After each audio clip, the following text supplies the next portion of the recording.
should say. I won't say for our city here, but for London, Ontario. But I want you to sit back, relax, and listen to this. I'm Sandy Thomas, and I'm running for the mayor of the city of London, Ontario. I'm a mother, a grandmother, a pastor, a chaplain, and a change agent, to name a few. I currently sit on various boards within the city of London, Ontario, such as the anti-racism and anti-oppression panels for the London Police Services, the London Middlesex Health Unit, and the City of London, to name a few as well. As the founder of London's first Black public library and the Wayne Community Centre, where we empower the Black and marginalized communities to receive equal access and equal opportunities. I am humbled to be the recipient of the ECA and RBC Lifetime Achievement Award for commitment to community and services. I plan on bringing a powerful citizen-driven agenda that charts a new path for London, Ontario, by focusing on housing, affordable and attainable housing that will help to raise living standards, investing in London's mental health services, introducing and utilizing the green compost, and expanding electric vehicle usage. Also tackling the traffic congestion to get London moving again. Vote this October 24th for change. That is a vote for Sandie Thomas.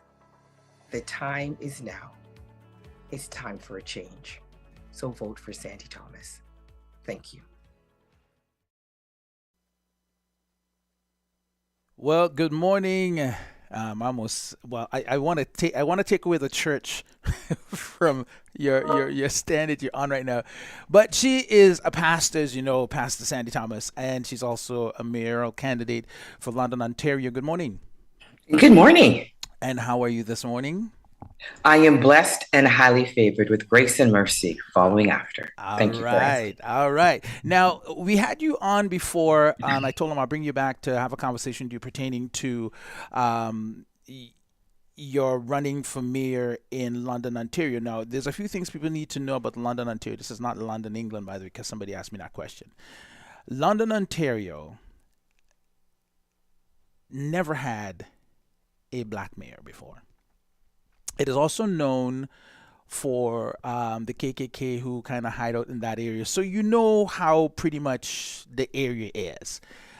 So with you now deciding to run, how do you feel being the first female, black female, I should say, running in this position for mayor? I don't look at that because to look at that will allow them to put fear in me. I look at that I am the right candidate for the job that's at hand at this time. Well, I'm glad you don't look at it, but for a lot of little young black girls looking on at this is a great encouragement for them, because the fact is that they may be thinking in their minds this is not attainable, and here it is you saying, well, I'm going to go past all that and show them that, you know. And that's exactly it. Being born and raised here in Canada, we were not given the opportunities that others were given. Mm-hmm. They have this phrase that's called white privilege. Right. I like to tear that down and says there's no such thing as white privilege. We all have the same privilege because we all have that privilege to breathe. When that's gone from us, doesn't matter skin color, doesn't matter gender, but when that breath is taken from you, you have no privilege. Some have been afforded different opportunities because others have been let down. And so because of that, some races or some ethnicities, I shouldn't say races because there's only one race, and that's the human race, has been afforded other possibilities because others were stayed down. That's not a privilege. And so I don't want people to think that there's something called white privilege. And so for me, running in this race is to tear down those barriers, to let others know it doesn't matter about your gender, it doesn't matter about your race. What matters is about the content within, that we all have equal opportunities and equal access to be whom we want to be. And so this is why I'm really running to bring inclusivity, bring those voices of the voices that are not being heard, so that when we do get into the city, other voices will be heard, and I will bring those voices to the table when making decisions. So at the present moment, actually kind of answer the question, but I'm going to still ask the question. As to what really is the reason why you're running. I mean, okay, this is a gospel show. I've spoken to you behind the scenes several times. What's the real reason why you're running for mayor? And that's exactly it. Anything I do, I cannot do it without my father telling me to do that. And so when I got that okay and that birth being born into me, it wasn't just this year, but from last year. And I'm already put into these spaces already and doing the work that I already do within the community. It all encompasses what a mayor will do. Listening to the voices, being on these different boards, putting actions, because I'm not a person that just sits there. I'm a person that has to drive action that leads to the change. So first of all, your mindset needs to be changed. And this is why I'm running. We cannot allow the city of London to be going on the way it has been going on for the past 8 years. We do not have a vibrant city. If it wasn't, as I heard this week from another mayor candidate, if it wasn't for Western University, there would be no London. That's sad. And so it's no longer the way that people want it to be. Certain demographics want it to be. It's run that way as it has been done year after year, time after time. It needs new blood. It needs a new eye. It needs people that are not going to be running it by biases, but by running it as it should be run, as a community and voices being heard. I need to ask you this question. You said if it wasn't for Western University, it'd be no London. What does that mean? Basically, Western University brings in a lot into our city, economically, tourism. And so that is a staple to London, Ontario. But what I want to bring in, and I know you're going to hit and get to my, I'm sure, of You're what my platform is. you're gonna answer So, my question before you even ask. What is yeah, your I was going to platform? refer to that. What is your platform? So I'm just going to run through it, and then maybe I can hit one or two if you like. Um, I have 7 items on my platform, and basically, everyone deserves a place to live, which talks about affordable housing. We have a healthy and vibrant London, which talks about mental health addictions. We talk about a greener city. And we talk about the heart of Ontario's innovation. I don't know if you know, but London, Ontario has been designated a UNESCO City of Music, which is very important. Tackling affordability crisis as well, and safety in London, and our traffic congestion. So those are the items there. But today, what I really want to focus on, if I may. Go right ahead. Okay. I really want to, we talk about affordable housing, attainable housing. But what I really want to hit on, and then if I have time, I'll go to affordable housing, is this: making London a green city. For many years, and this is why I speak about past 8 years, and these are things that people can go back on the City of London's site and see what I'm speaking about. They're always introducing the green compost. I know, living in Toronto, then moving to London, I was shocked when I didn't see that we had green compost. And they introduced it. Then 4 years later, they reintroduced it. Everything gets postponed. And it's like it's an election item. But then when they get into office, it's being postponed. No longer are we going to do that. It's called utilizing now because we've already introduced it so many times. Now let's utilize it. Where are we going to get the money from? Using and going through the budget because there is money in the budget for this program. Then we have to see how we are going to develop our city into electric vehicles. London is known, very known and for its location. And so a further development, because we do have some charging stations, further development of the EV, which we call electric vehicle charging stations.